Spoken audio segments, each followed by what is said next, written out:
Hey everybody, welcome. And thank you for listening to this episode of Marriage Therapy Radio. My name is Zach. I'm here with Laura. You know, one of our goals for the podcast is to have you listen to us talk about whatever we're talking about and go, I don't think I've ever really thought about it like that before. I hope that happens to you today. Today, I get to introduce you to one of my nearest and dearest friends. His name is Matt Kane. I've known Matt for almost 30 years. He's one of my favorite people on the planet. He's also my financial advisor. He won't tell you this, but I don't mind telling you. If you're in the market for a financial advisor, I cannot recommend Matt enough. But you don't need to take my words for it. I want you to listen to us talk today about money and how it works, particularly how it works with relationships and what it can mean for you and your family, how to change the conversation. How do they go, I've never really thought about it like that before, because that's our goal for the podcast. This is a very cool conversation. Stick around. Matt actually is the holder of two stories that I tell on the podcast all the time.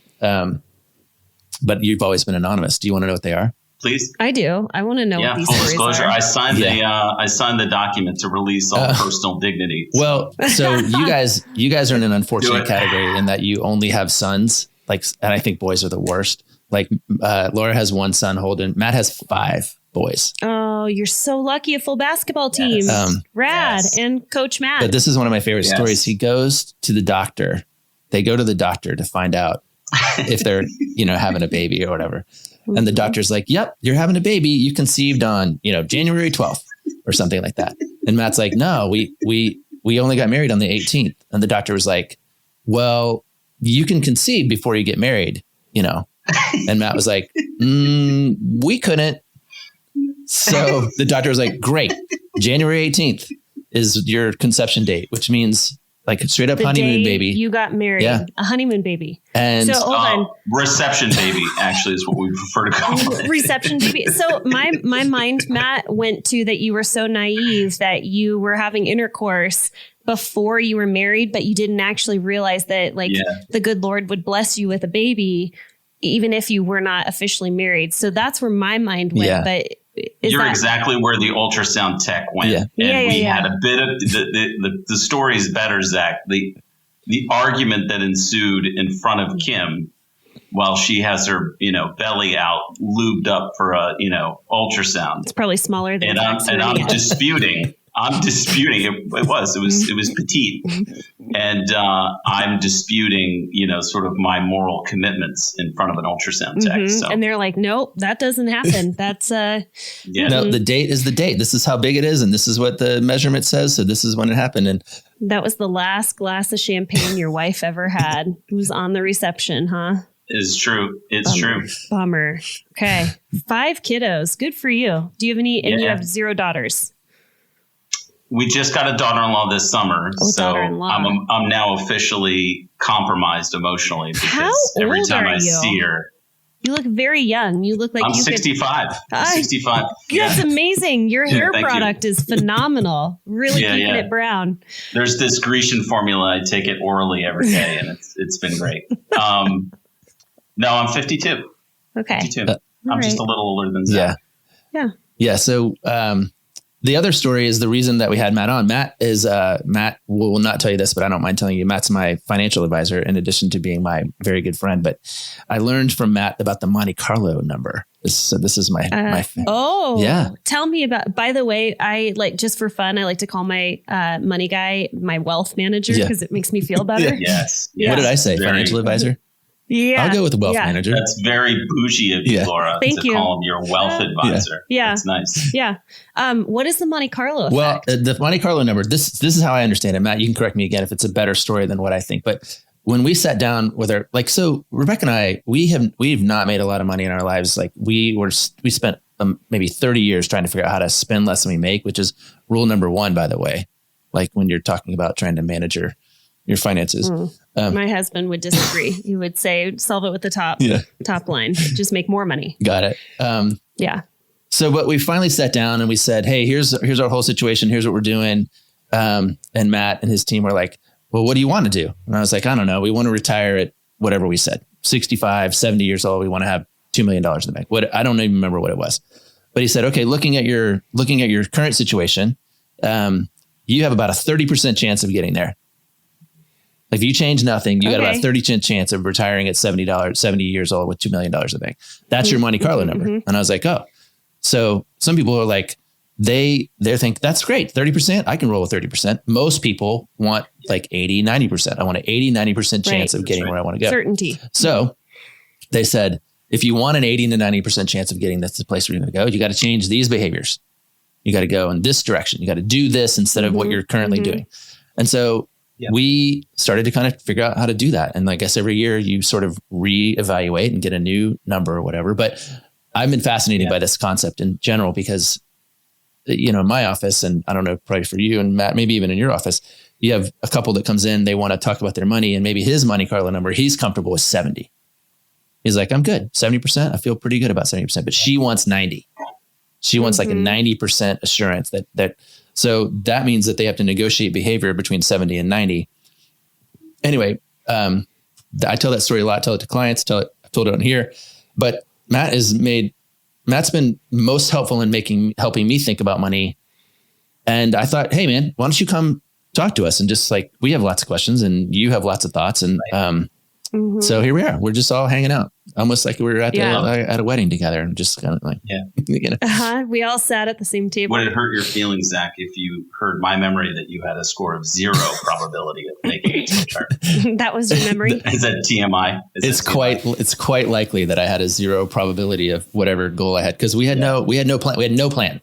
Right. And then, and now we have a plan, which is really nice. And, anyway, zeros change behavior. That's what we found with probability. That's what Monte Carlo is. It's a probability analysis that allows an individual or a couple or even an endowment to make a different decision about how they've been behaving financially. So, Zach, you had a 0 and you changed the 0 because you changed your behavior. Yeah. So, it's a healthy 0. Wow.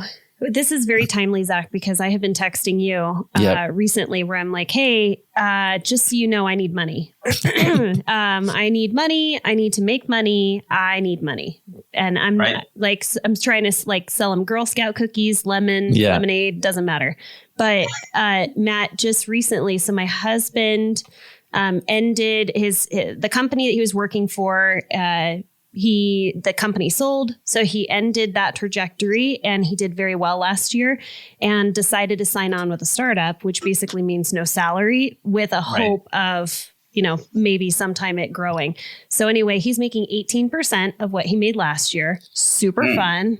So that means that we have completely flopped roles and it needs to happen almost immediately. But we went in and we talked to our wealth manager.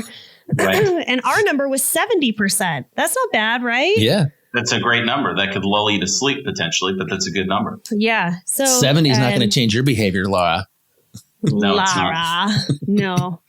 But it's funny because we were actually just talking before about now what I'm needing to do is I need to stop the reactionary buying, which is what I enjoy doing. And so I'm needing to think more reasonably. I don't know how to describe that, but just like stop the buying piece. And I need to sell some Girl Scout cookies and some lemonade to make up for that difference, that 72%, 82% gap. I'm pretty high, like lately, like maybe 3 or 4 weeks in a row, I'm in this like theme where I want to just rethink everything. We did an episode I guess it was just this last week about rethinking date night. And then last night we were rethinking the other day, whatever. We were rethinking the other.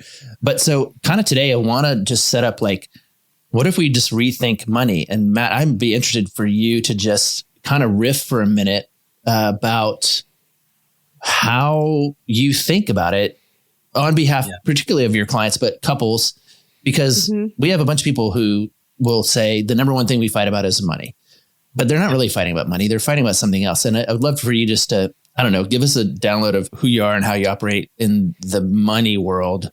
And then we can still make inside jokes as we go through the podcast. Sure.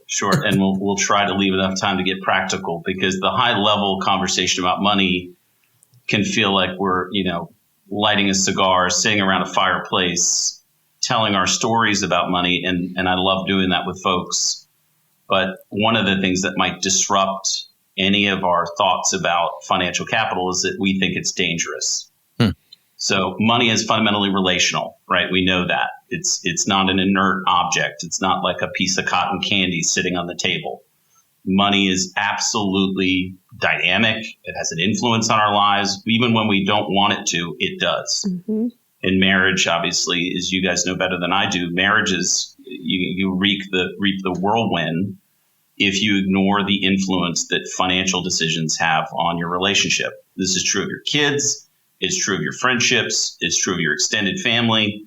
And so I'm convinced that one of the things that we do for client families and my friendships and even with my children, I own 5 sons, it sounds odd to say it, but we protect people from their money. We actually think that an abundance of money and outright poverty have a lot in common with each other. So if you think about money and the distribution of wealth globally, there are 2 ends of the standard deviation. You didn't think we were going to talk about math today, but we already covered Monte Carlo analysis. So the 2 extremes of a standard deviation are that there is a population of people that absolutely have no access to clean water. They certainly don't have any access to financial capital. And there's a billion of those people plus. There's also a population at the other end of the extreme that have a massive amount of money that we might look at and say, you have nothing in common with that other side of the population. And having had a full taste of both of those populations in my lifetime, having been in the population of folks who knew as a 12-year-old what government surplus cheese was. Yeah, I'm right there with you. Stood in line for it. Oh, yeah. Okay, great. Yeah, my sister and I thought it was fun to raid the food pantry at our church. Oh, absolutely. Did you ever steal the communion bread? Because I was right up there after all those. Yeah, that was me. Wow, times are tough. Times are tough. Yeah. Wow. So for my wife Kim and I, we both have these stories that are really, really different about how we grew up with money. But the point I'm making is that abundance does not create immediate contentment. I mean, have we not seen this in popular culture? Have we not seen it in professional athletes? Have we seen it in our own families, right? Zach, you've experienced what it means to go from a 0 on a Monte Carlo score, or as you say, a 30, and then experience I might be at a 30 now. You might be back to a 30. I might be up to a 30. So I'm convinced that both of those extremes can be really treacherous in particular for marriages and for the children that we have. And frankly, for the little wiener dog that you have, money can be, it can be treacherous. And so there are a number of financial behaviors that we look at as a team. And I think any thoughtful advisor, whether you're a tax accountant, whether you're an estate attorney, whether you're involved with a family because you're a trained clinician, or you're a bougie wealth advisor, I'm convinced that if you don't acknowledge the challenges that abundance brings, then you're likely just to placate the needs of individuals. And then don't be surprised 2-3 years later when abundance runs rampant, why there's conflict, why there's discord, why there's complexity. I think abundance brings a massive amount of complexity. Zach, you and I have worked through that a ton together. What does it mean to work through the complex issues of wealth? And you don't need $100 million to feel the complexity. Yeah. And then include your spouse in that conversation and your eyes glaze over. You'd rather go get a root canal together. So that's my riff on why money is in particular a treacherous thing. We just think, and Laura, I think you said it, your approach, your husband's approach perhaps is, hey, let's just put more revenue in the top of the funnel. Totally. And if we do that, we can buy as much dog food as we want. And I think that there's more to the story than simply abundance. Yeah. Have you been dying to try out a weekend workshop or maybe even couples therapy, but the timing or the cost has never really worked out for you? I hear you. And that's why I'm offering the 7 Principles for Making Marriage Work workshop as an 8-week series meeting weekly on Wednesday evenings from 6 to 7:15 p.m. Pacific Standard Time. For many of you, this is a great time after the house is quiet and you can steal away a little time for your relationship without babysitters or traffic, or even the high cost of therapy. This is a virtual 8-week series where you meet with me and a cohort of your peers to learn how to deepen your friendship, enhance intimacy, develop tools for conflict management, and finally get on the same page with your values, goals, and vision for the future. This 8-week series is offered each season. The spring series begins on April 12th through May 31st. Register early to take advantage of the early bird discount. Check out marriagetherapyradio.com for registration information. After I gave birth to my son, I noticed that my hair had significantly thinned, especially around my temples and face. Well, I read that this could happen, so I didn't stress out too much about it. Except for it didn't grow back, and it didn't fill in. So I bought all of the thickening shampoos, I tried all the hair extensions, I even learned the art of the Texas tease. That's why I couldn't be more grateful for Nutrafol, the #1 dermatologist recommended hair growth supplement, clinically shown to improve your hair growth, thickness, and visible scalp coverage. In a clinical study, 86% of women reported improved hair growth in 6 months. Well, I'm sharing this information with you ladies because I know that I am not alone. Millions of women experience stages of hair loss or thinning, whether you be postpartum, menopausal, or just plain stressed out like me. You can grow thicker, healthier hair and support our show by going to Nutrafol.com and entering the promo code MTR to save $15 off of your first month's subscription. This is their best offer anywhere, and it's only available to U.S. customers for a limited time. Plus free shipping on every order. Get $15 off at Nutrafol.com. It's spelled Nutrafol.com, promo code MTR. So what do? You just mentioned like behaviors, which makes me really intrigued. Like, what are these behaviors that you're looking out for, and how do you address that with couples? Because I'm imagining a couple sitting in your office and you're talking through these behaviors and they're just like pointing fingers at each other. Like, no better way to start a fight than talk about money behaviors. Yeah, and there have been the room I'm sitting in here is one of our spaces to be with clients, and it has. On a few occasions, thankfully, the minority of conversations have included me having to get up and give a couple time to be by themselves. Wow. Which is my polite way of saying, you guys have some things to work out. Let me go ahead and give you guys some space. I got to go make some copies. Yeah, I'm going to go check on the furnace. In our case, and in my experience, both in the nonprofit world and the for-profit world that I'm in now, I think most couples, when they get to meeting with someone on their team, whether it is that advisor, whether it's that accountant or an estate attorney, if they got that far, by and large, they're looking to be constructive. Mm-hmm. And so what we've learned over time, and Zach, I think you've learned this with Rebecca, I think there's some work to be done before we get in the gym and try to use all of the free weights and all the Nautilus equipment about spending and giving and saving and investing. Those items need to be addressed, but I'm convinced, and really, frankly, I've seen far more successful advisors in all sorts of shapes and sizes move to the why and the who of money. So we bumped into it in the first 60 seconds of our conversation.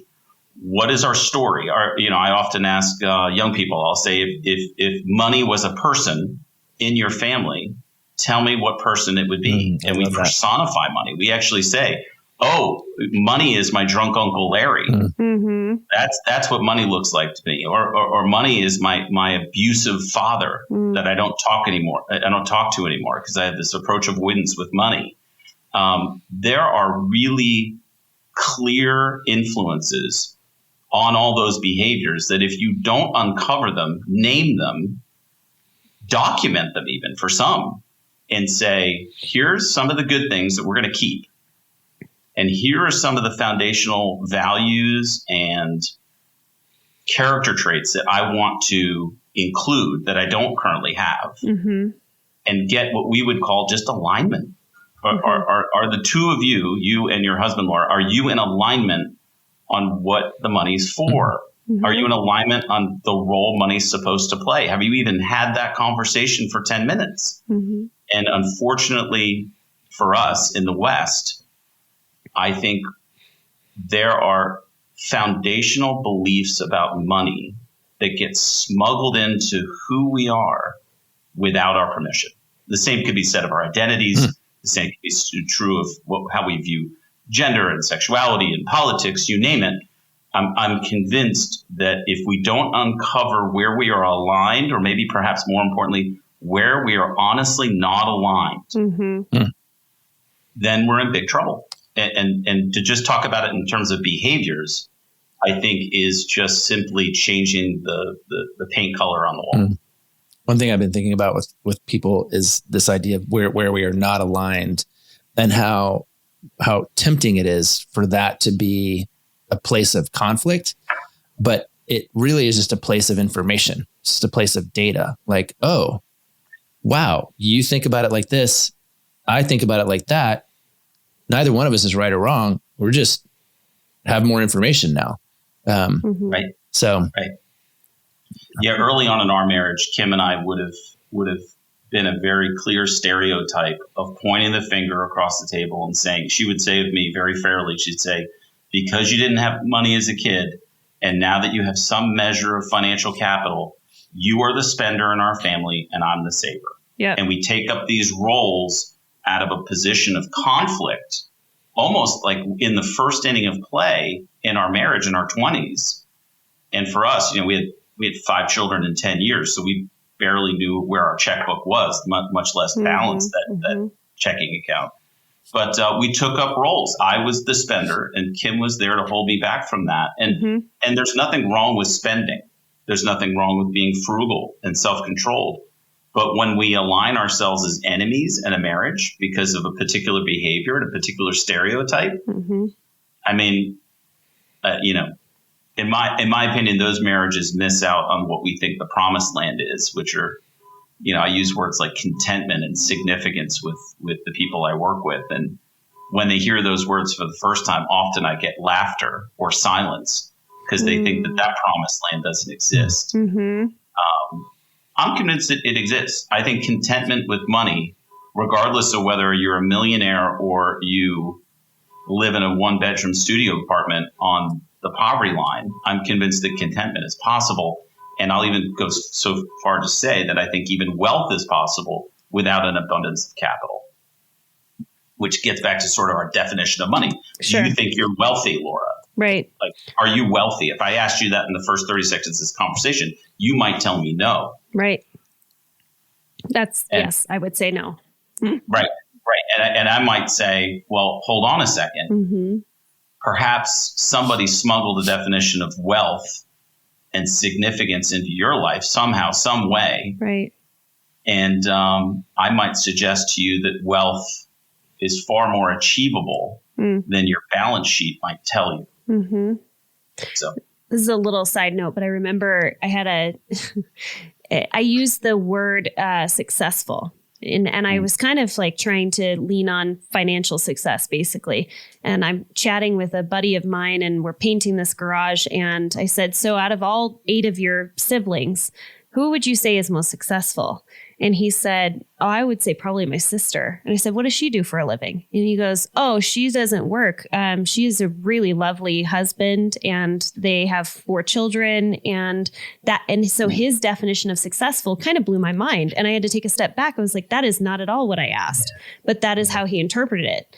And so when you say wealthy, I know we're talking about money, but my brain also goes to the contentment piece of what does it take to be content? And if you are content, then are you not wealthy in spirit and joy and satisfaction and relationship? A little broader. Well, it's such a weird tension because money is, I always say money is one of the hardest things in a marriage because it's one of the very few things in a marriage that you can actually measure. You can't measure intimacy or connection or communication. I mean, you can try, but like you can actually look at your bank account and go, oh, it's worse than it was last month or last year or whatever. And so it creates this really awkward, tension or moment in a marriage that doesn't exist anywhere else. And that's where I think we need people who can kind of help you rethink it and redefine what wealth is, what success is, even what,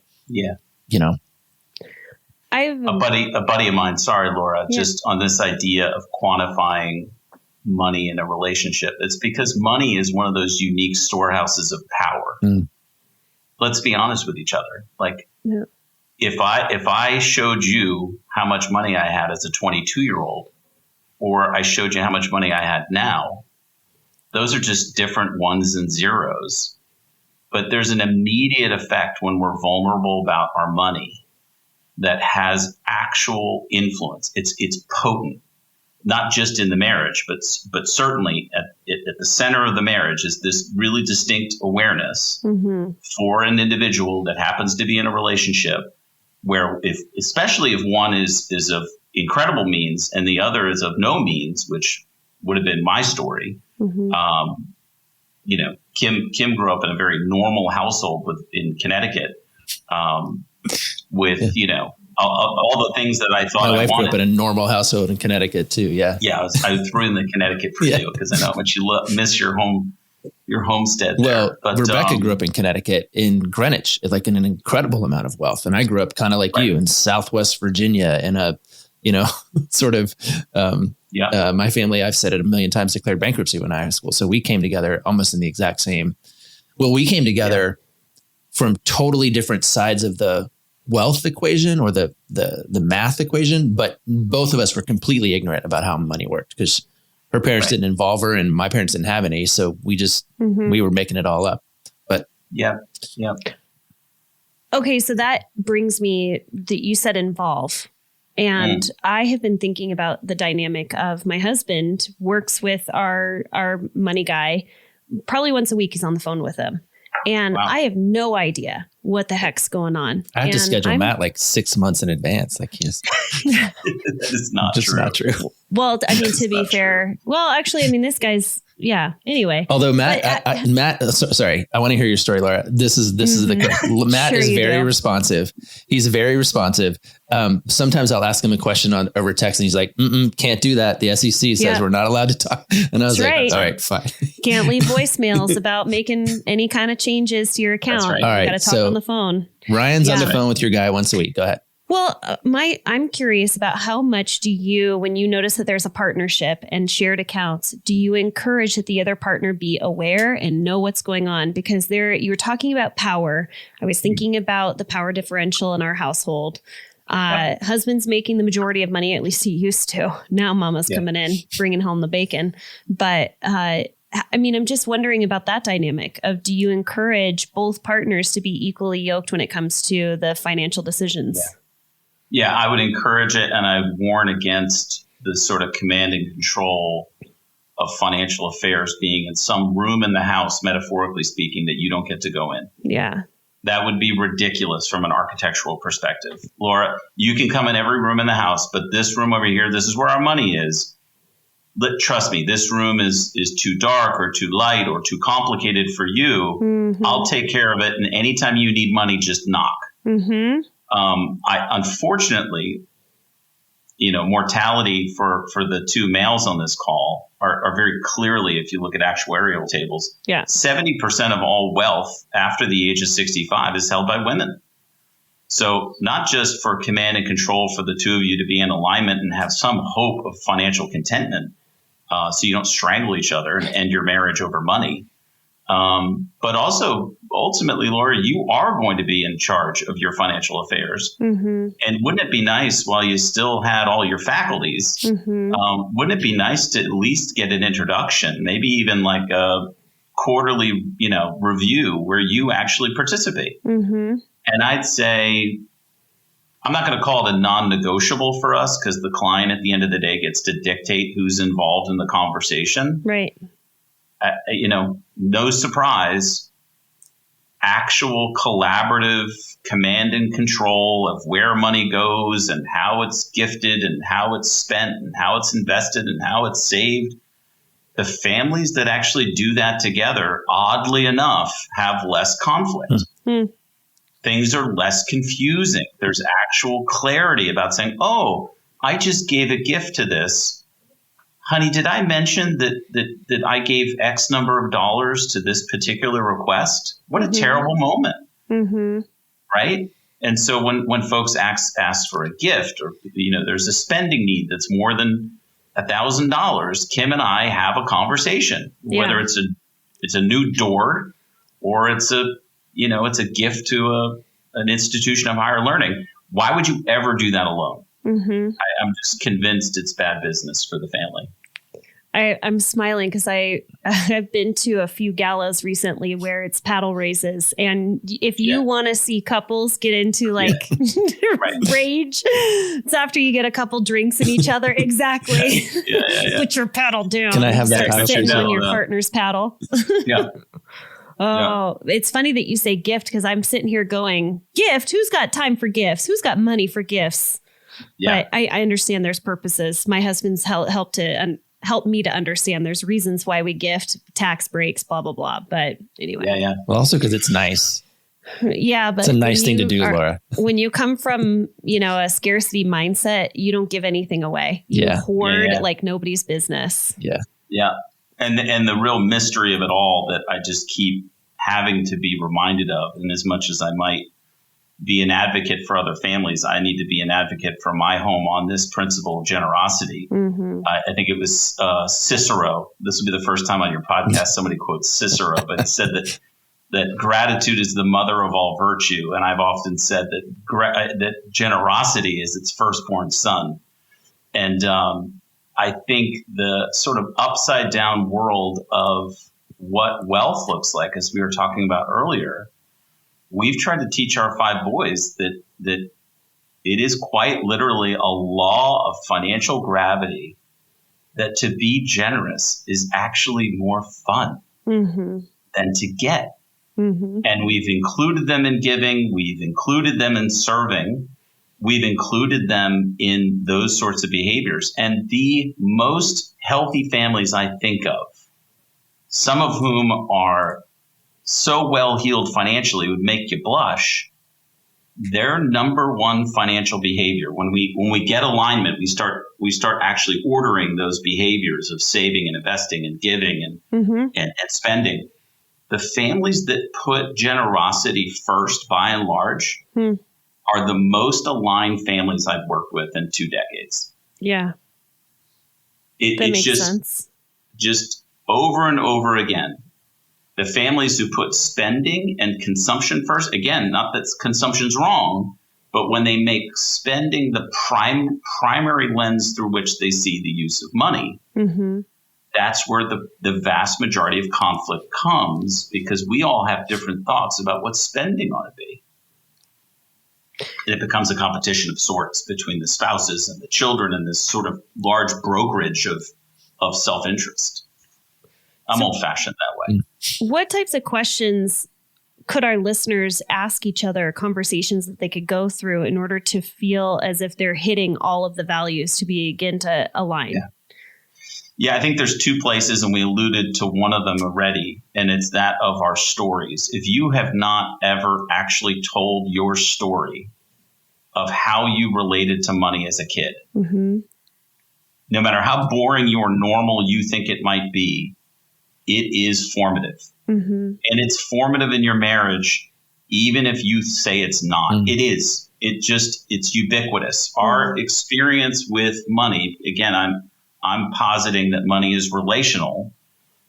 Then we need to know the sort of relationship you've had with money growing up. When you're coming into a new marriage, if you're in a marriage that's been around for a few decades like ours, if you haven't ever told that story, tell the story. Second thing, you've got to actually get your values on paper. Values are not preferences. Values are more than that. Values are an expression of intent. Like, how do I actually want to spend money? Say it, even if it's a little embarrassing. Even if you said, one of my values is that we would live in a really large home. That's because one of my really key values is I want my family to host a lot. So hospitality is a value for our family. And I've seen people spend massive amounts of money on hospitality. I've also seen people spend a lot of money on very large homes and vacation homes. And then they realize their family doesn't value hospitality, and they certainly don't value being together. And there are these large empty homes because you never took a second to say, what are we actually going to put in the home? Right. Maybe you just need an apartment, and what you really want to do is buy a large boat because you want to be on the water. It's a bit ridiculous of an illustration, but I'm convinced that values well documented lead to behaviors that are aligned. Yeah. Aligned behaviors actually lead to some of that land of contentment and significance that seem mythical to us, especially if you're in a moment of conflict. Yeah. That's where I see a lot of conflict come up is it's not about the money. It's not about the amount. It's about the way in which you spent the money in it misaligning with what your partner sees. Mm-hmm. You know, like I spent, you know, we were talking about Teslas, right? Like, so I went out and I got a Tesla and you're like, I don't care about Teslas. Like I've been wanting this knee replacement for years and it's about health for me. And it's not about the Tesla or the environment or whatever. And so it's the misalignment of values that we're spending our money on that really caused the conflict. Yep. Yep. And then the final, I guess there's a third sort of practical layer of this that most people want to start with. And that is there has to be transparent, clear command and control over the dollars. Mm-hmm. You don't need to have a PhD in finance. Okay. Zach, I think you've modeled that. Mm-hmm. You do not have. I do not. No, not at all. But what Zach has done with me personally is he said, Matt, I want to learn. And I think we should say that to our spouses. I think we should say to the person who knows more about where all the dollars are hidden, mm-hmm. where all the dollars are spent, where all the dollars are saved and invested. I think there should be a growing appetite to say there is a time, there is a place when we sit down and we talk about what's going on with our money. Mm-hmm. Mm-hmm. Because the worst, some of the sort of atom bombs that go off in marriages are poor financial decisions that become non-negotiable influences over a family, meaning there comes destruction. And you as the spouse are sitting there saying, how do we get in this situation? I didn't even know we were in debt. Right. I didn't even know we had debt. Mm-hmm. Yeah. I remember credit card bills in my 20s that I tried to not show to Kim because I was embarrassed. Mm-hmm. Mm-hmm. Yeah. And so there was no room in our 20-something brand new marriage to talk about debt, because it wasn't a place where I wanted to be honest. Mm-hmm. Yeah. So there has to be a place for that. I did say that I want to learn and I'll go back to my Catholic roots. What I really want to do is repent. Like I have this story that feels dark and misdirected, particularly around scarcity. Rebecca also has one around sort of wealth and entitlement. And we both are in a need to change the thinking around that so that I can pass on to my kids something other than this. I mean, I think that's a big piece of it. And and that for me is very rarely about math. That's very rarely about the balance sheet. It's much more about, and my kids, this is interesting too. I don't know, Matt, if you have this experience. My kids have kind of developed up through sort of scarcity to surplus. Like they can remember when we kind of, wait, we can't do this. We can't do that. Like, why can't I? And what are we? And the coupons and like, they can remember that. And now they're like, hold on a second. Like I'm allowed to go skiing and it's okay if I go to school and I rent my own apartment. Like it's sort of, so it's a weird thing to try to be training up. And I think these categories are really helpful because they definitely have a story. And I just want to influence it for good more than for ill. When you told me that story, Zach, you used a word. I hope you don't mind me using it now on the air, but you used a word that caught my attention. I don't hear it often, and that was shame. Mm-hmm. You remember that conversation? Yeah, totally. That's easily within the last 24 months. Yeah. We said, hey, there's this place. And the reason it caught my attention, I said, oh yeah, I've struggled with that. Yeah. I still struggle with that, where I say, my story, my childhood, I'm ashamed of it. Like there are elements that are so embarrassing when I think about what we had to do as kids. My sister and I in particular, we talk about it all the time. And after we laugh a little bit, the laughter goes away and there's a fair amount of shame there. Mm-hmm. Mm-hmm. I think part of the storytelling, and this can be a place of real intimacy in a relationship, no matter how old that relationship is, where we're honest about those places where we're most ashamed, almost just practically speaking, we're embarrassed. Yeah. Here are decisions that I made, really poor decisions that I made financially, either as a spouse, as a business owner, as an employee. I don't like talking about the fact that I got fired 17 years ago. Yeah. But it's amazing when I've been vulnerable about that with some friends, and Zach knows that story, it leads to actual friendship. It actually leads to deeper ground. Mm-hmm. Well, and it also, shame breeds in the dark. when you keep it to yourself. And so it's a gift, not only to your relationship with your friends when you're vulnerable, but it's also a gift to yourself that you're bringing that shame out and putting some light on it so that it doesn't continue to grow. Yeah. Oh man, as you're talking about like childhood shame, I'm sitting here and I'm like, I feel myself kind of sinking and going into like my 8-year-old self, and just like the memories that come up of the shame around not having money. And for the first time realizing that I don't have any money. Like I was shameless until about 8 years old when I started to recognize my place in this world and the power that was associated with money. And that's when I had my first experience of, oh, you don't have what everybody else has. And that piece was really powerful. And I tell this story in our workshop that Zach and I, this is a plug, right? We're getting ready to do a workshop. It will have already, we would have already done it. Cue the music. Well, we have another one in June, but I tell the story of what it was like for me to experience that shame. And it's while processing conflict. And the piece is that in order for us to process the conflict, he has to know my story so that he can develop some empathy and understanding. So good segue. Have you ever seen the book? A good friend of mine named Andy Crouch has come and spoken to our clients many times. And one of his books is on the concept of strong and weak. It's actually the title of the book. And he takes these two concepts that seem like they're locked in conflict with each other, to be strong and to be weak. And he puts them very simply, but beautifully on a 2x2 grid, like an X and a Y axis. And he puts strength and power I love influence quadrants. On the Y axis. It's so I know. fun. I was like, you are speaking Zach's language. Yeah, I'm speaking his love language, actually. Yes, you are. 2x2 grid. So this grid of strength and weakness, I've co-opted that into my thinking about money. There's a plug for Andy Crouch's book, Strong and Weak. But this 2x2 grid, think of it for a second, and you just referenced it, Laura. When you're vulnerable, you're out to the right on the x-axis. The weak side, right? The weak side. Yeah. If you want to actually move up and to the right, which is the quadrant we would call, that he calls flourishing, I would call it contentment, especially as it relates to money. Yeah. You can actually have power without an abundance of money. And for us, it's been alignment, clarity, control. When you go vertical on the Y and you go to the right on vulnerability, and you actually get brave enough to talk about your story and not just like the public version, but like the really dicey, embarrassing version that we wouldn't want to talk about on a podcast.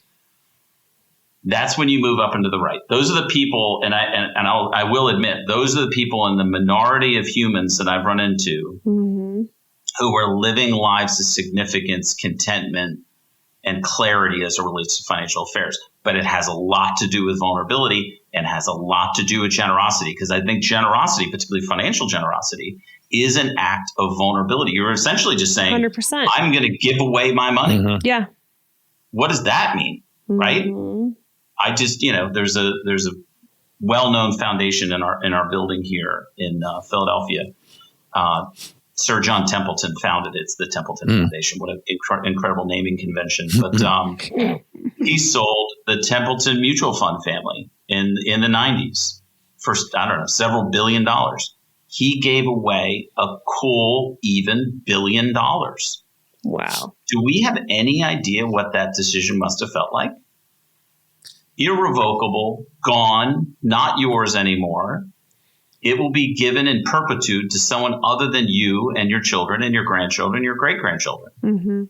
And maybe the abundance of it we can't relate to, but the principle is true nonetheless. I think it just, that vulnerability out and to the right, when there's an increased understanding of power and control and clarity about money, moves you into flourishing. Okay. Wow. We could do this forever, but we all have hard stops. You're in Pennsylvania, and how do we find you? How do people like decide that they want to? Do you want people? Do you want people to work with you? Do you want marriage? I'm an introvert by trade. I think Lori should know this about me. Me too. I'm a total introvert. Yep. Yeah. Ditto. Zach is supposed to call BS on that, by the way. Zach, please call BS on that.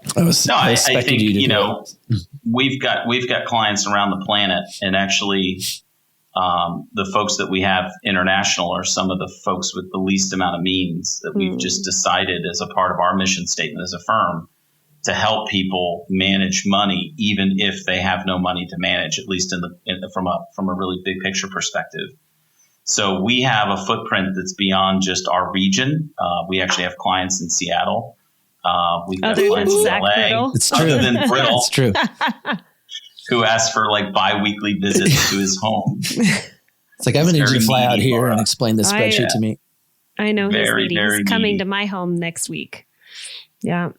He's very needy. So you can find us on the web at ionadv.com. That's Indigo Oscar Nancy ADV.com. So, AVD? ADV, Apple David Victory.com. What does all that stand for? Our name is actually Compass Ion Advisors. Oh. And we took the Ion and we put it with advisors. And Got it. Abbreviated it because I was tired of spelling the whole thing. Yeah. Got it. Okay. Well, I love talking to you, Matt. Every time I talk to you, one thing that I love about Compass Ion is its compassion. And you are one of the most compassionate people I know.